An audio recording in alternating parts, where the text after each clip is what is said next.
Now, from Nebraska's trusted news source, this is Channel 8 News at 5.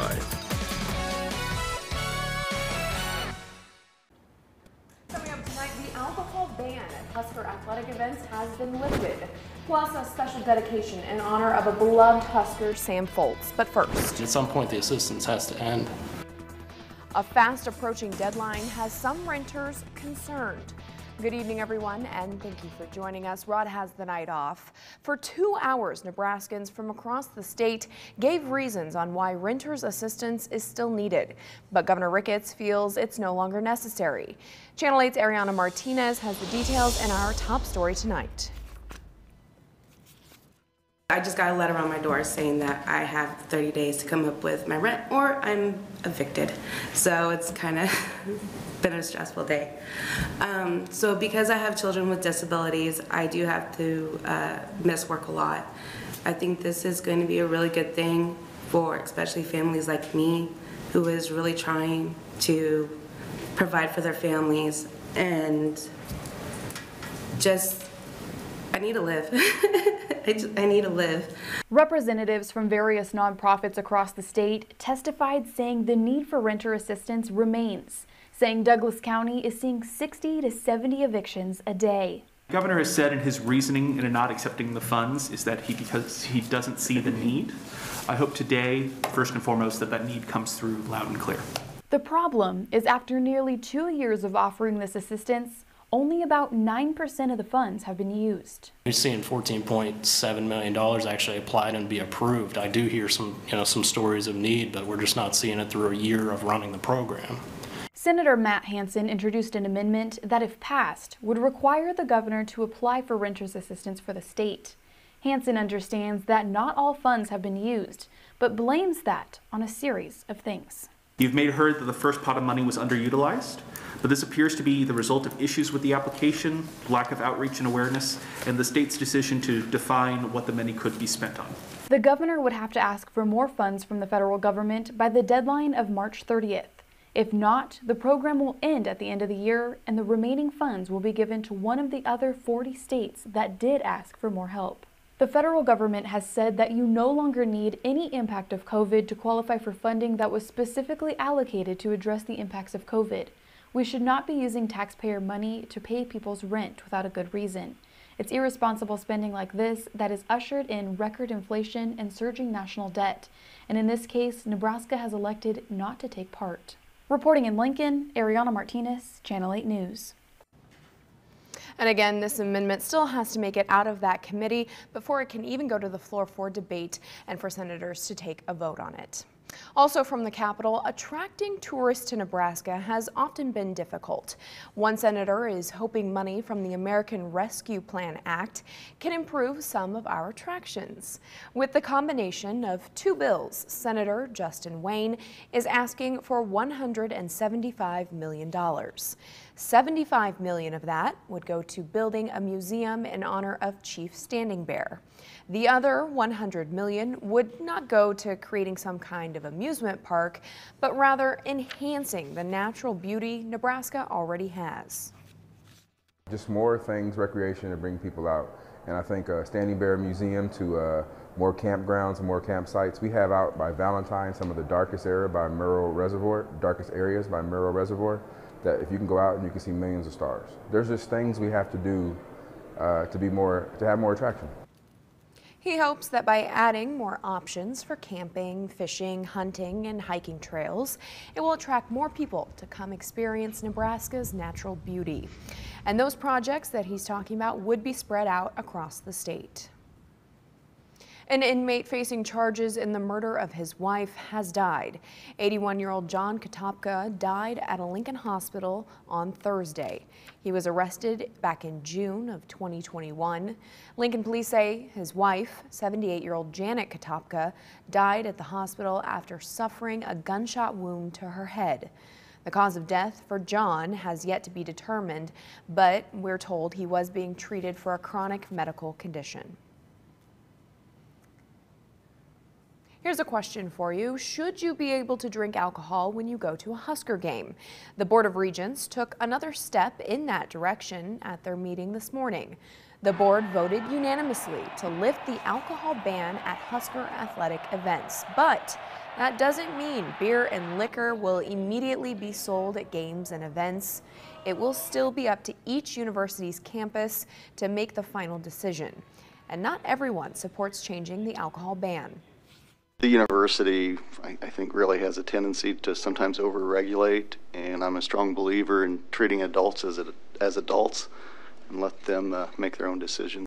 You may see growth in revenues from this decision.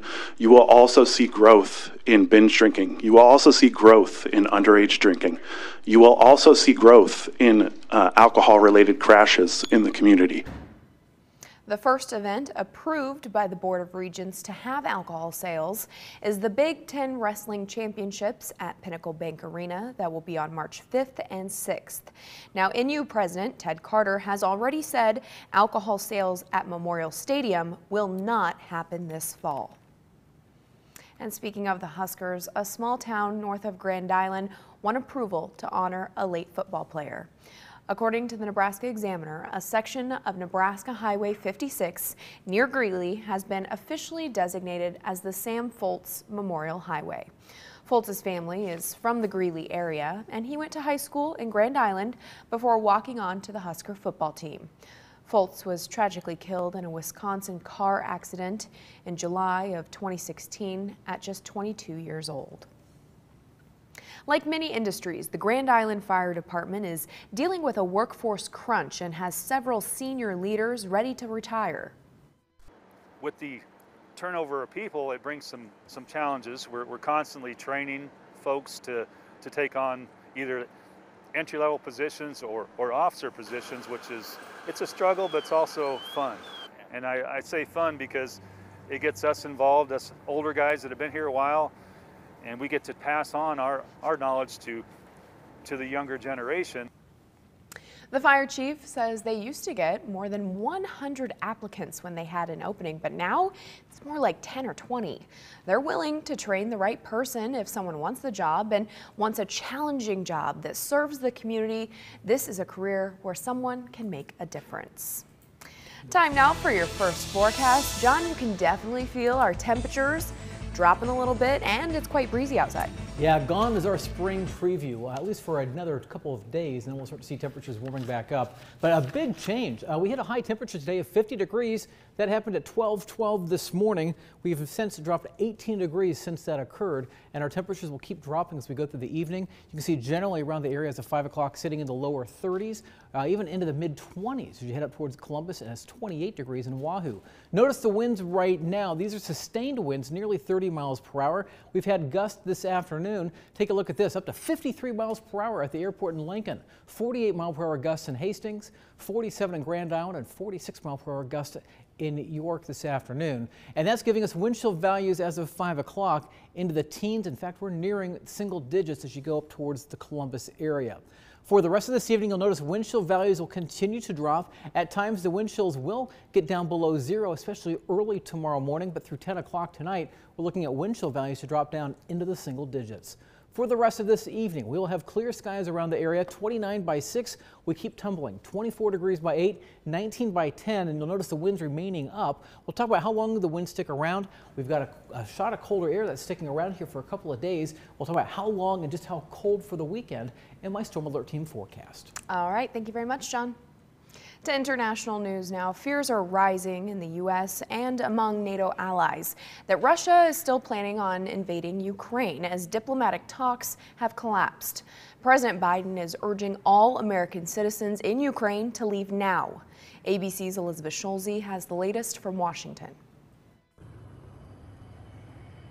As hopes for diplomacy fade, the crisis in Ukraine is deepening. National Security Advisor Jake Sullivan suggesting Russia could invade Ukraine before the Winter Olympics end February 20th. We are in the window when an invasion could begin at any time, should Vladimir Putin decide to order it. Russia is conducting massive military drills in Ukraine's northern neighbor of Belarus and in the Black Sea. With more than 100,000 Russian troops near Ukraine's borders, military analysts warn Moscow has now built up enough equipment and vehicles for a major attack. We continue to see very troubling signs of Russian escalation, including new forces arriving at the Ukrainian border.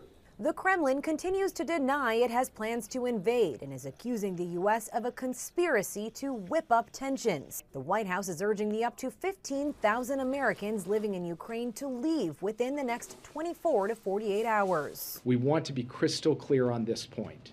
Any American in Ukraine should leave as soon as possible. Several other countries, including the UK, also telling their citizens to leave Ukraine now. After a critical round of diplomatic talks between Russia and Ukraine in Berlin Thursday failed to produce any progress, President Biden held a call today with NATO allies. The U.S. announcing it's sending 3,000 more troops to Poland, along with additional F-15 and F-16 fighter jets and naval destroyers to Eastern European NATO countries. We continue to reinforce our eastern flank with more ships, with more planes, with more troops.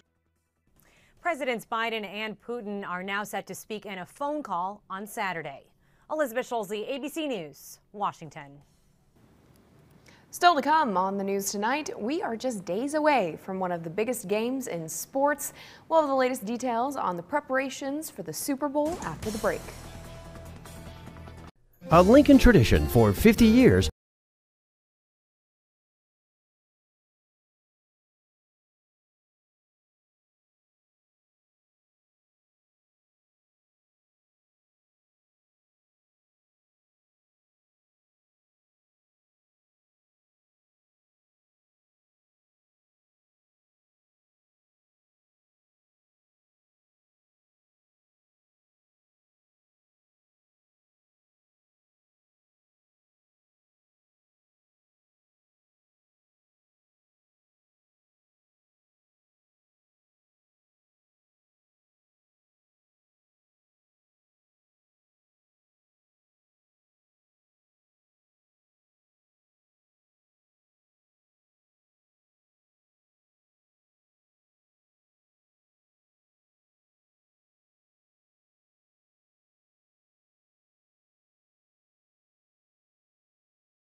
Now to Super Bowl 56 and the showdown between the LA Rams and Cincinnati Bengals.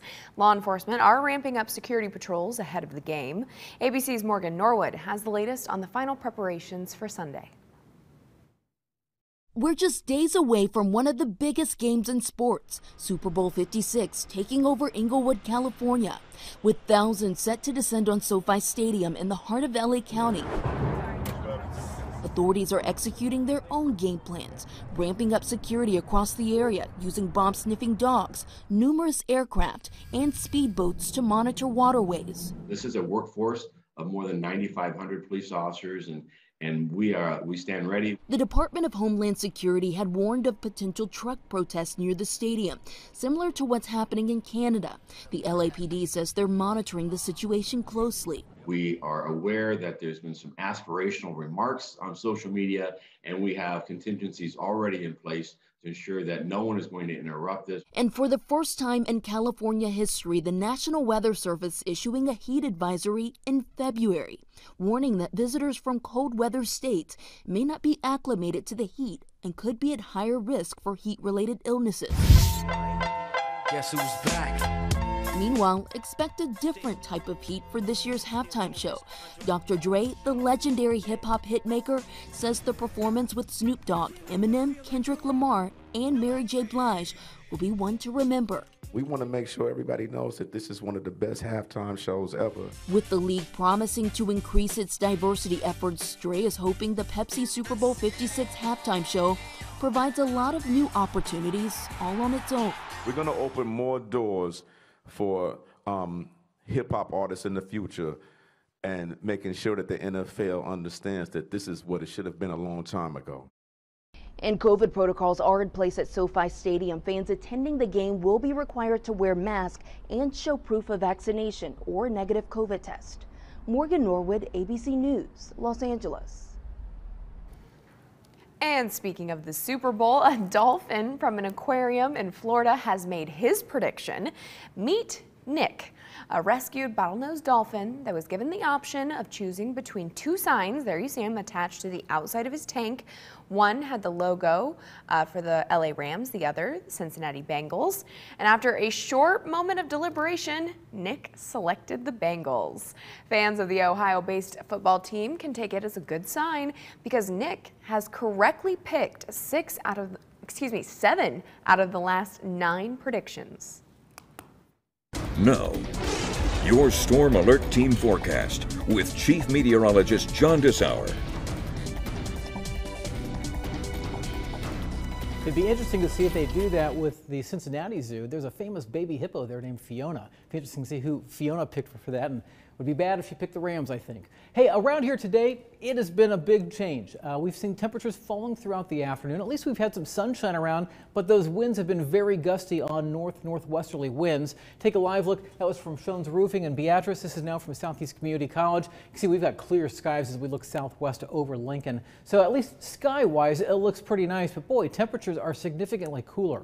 Compared to 24 hours ago, we're now down 23 degrees in the capital city. Compared to our high temperature, which was 50 degrees, which happened at 12:12 this morning, we've now dropped to 18 degrees. We're now upwards of 32 degrees colder in Lincoln and 29 degrees colder than 24 hours ago in Grand Island. So temperatures are ranging from the mid-20s to low 30s. It is just a little warmer further to the south.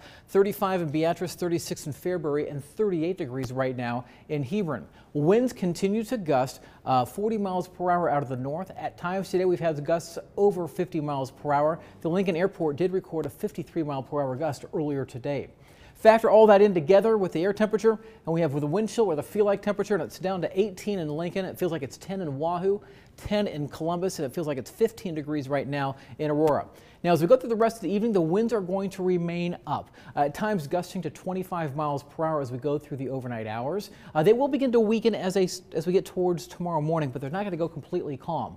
And because of that, wind chill values will begin to drop. This is wind chills at 7 o'clock tonight off of Stormcast, and suggesting we'll be dropping down into the single digits by about 8, 9 o'clock this evening, and we will go below 0 at times through the overnight, especially early tomorrow morning, where we could have wind chills dropping as much as 4 or 5 degrees below 0. Air temperature wise, I think we dropped down to 9 degrees above 0 in Lincoln, 8 for a low in Seward, down to 6 in York, 5 for a low temperature tonight in Columbus, and down to 8 in Beatrice. Winds will remain out of the north, sustained 5 to 15, more towards 10 to 15 early on tonight, down to right around 5 miles per hour by morning. Through the day tomorrow, we'll see sunny skies. Temperatures will try, or at least initially sunny skies. Skies turning mostly sunny towards the afternoon. There'll be mid to high level clouds. Temperatures tomorrow afternoon aren't going to warm very much. I do think we make it into the low 30s, 34 for a high in Lincoln, 34 in Seward. But you'll notice the difference between the eastern part of the state and out towards the central part of the state. So temperatures up near 40 degrees towards the Tri-Cities, 34 degrees down towards Beatrice. And wind chills tomorrow evening into Sunday morning will once again be on the cold side, although temperatures won't be dropping nearly as much by Sunday morning. I'm forecasting a low of 15 degrees in the capital city, but wind chill value is dropping down into the teens. We are watching another weather system that's going to come in off the coast of the northwest coast. It's going to slide down the western United States and potentially come our way middle of next week. There's a lot of chatter about this storm for middle of next week, whether this could be a big snowmaker or not for Nebraska. Right now, I do not think that is the case. I do have a chance for some rain Wednesday night into Thursday morning, and that's changing over to snow Thursday morning, but a lot to be figured out. My gut feeling tells me this is probably going to stay off to the south and to the east, but that's something we'll watch over the next several days. Right now for Valentine's Day, 49 degrees for a high, warming back up to near 60 on Tuesday, and then those showers moving into the area Wednesday evening, some snow showers Thursday morning, and after that, temperatures remaining above normal with highs in the upper 40s, even upper 50s as we head towards next weekend, a high of 57 degrees on that Sunday. Oh, such a chilly weekend when folks were probably going to try and be outside after such a beautiful week. We've had a nice stretch. This is our 5th consecutive day now to hit 50 degrees. Wow. All right. Well, it was nice while it lasted. Thank you, John. Well, not a great day on Wall Street, though, to end the work week. The Dow plummeting over 500 points. NASDAQ also down nearly 400. Here are your numbers. You're watching Channel 8, Nebraska's trusted news source.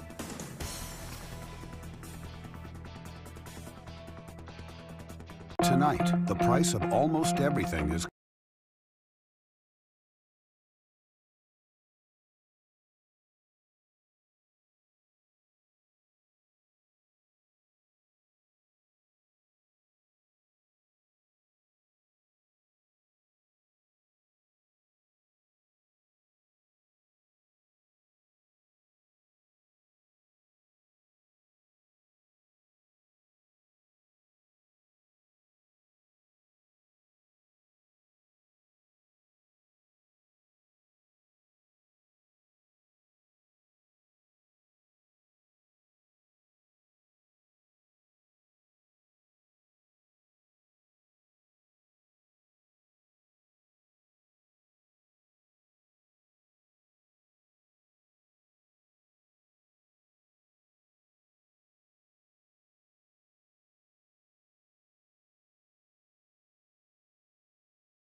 Finally tonight, a detailed first look at the surface of Venus and a look back at 40 years of one probe's historic space travels. Here's tonight's Take a Look at This. For the first time ever, NASA has released images of Venus that give a highly detailed look at the mysterious planet's surface. The visible light images were captured by the Parker Solar Probe, which, using a wide-field imager, was able to peer through Venus's cloud-shrouded atmosphere and single out thermal wavelengths, revealing distinctive features like continental regions, plains, and plateaus. It's thrilling to be able to see something that's never been seen before. The surface of Venus is so hot that it's glowing. Scientists say chemical data suggests that Venus may have been habitable in the past. Data gathered by the probe could help them learn more, not just about the planet's geology, but its evolutionary history as well. Another spaceflight first is in the works for NASA, which has teamed with aerospace contractor Lockheed Martin to build an ascent vehicle designed to launch from Mars. The rocket would land on the red planet to retrieve rocks and dirt currently being gathered by the rover Perseverance, then blast off to return home. If successful, the vehicle would be the first ever to launch from another planet. And from the red planet to the great red spot of Jupiter, we leave you with this fascinating highlight of the solar system's largest planet to celebrate the work of another storied spacecraft, the Voyager probe, which since its launch in 1977 has spent more than 40 years going where no one has gone before, feeding back unprecedented interstellar images like this one. For Take a Look at This, I'm Jeremy Roth. I feel like that story was right up your alley, John. I love Jupiter's fantastic, and you go through and you realize how big it is and how many Earths actually fit inside of it. It makes you think we really are small out there. Hey, this evening it's going to be chilly. Make sure you bundle up with heading outside. Wind chills will be dropping down below 0 overnight. Air temperature down to 19 by 10. All right, thank you, John. World News Tonight with David Muir is coming up next. Thank you all for joining us. We'll see you at 6.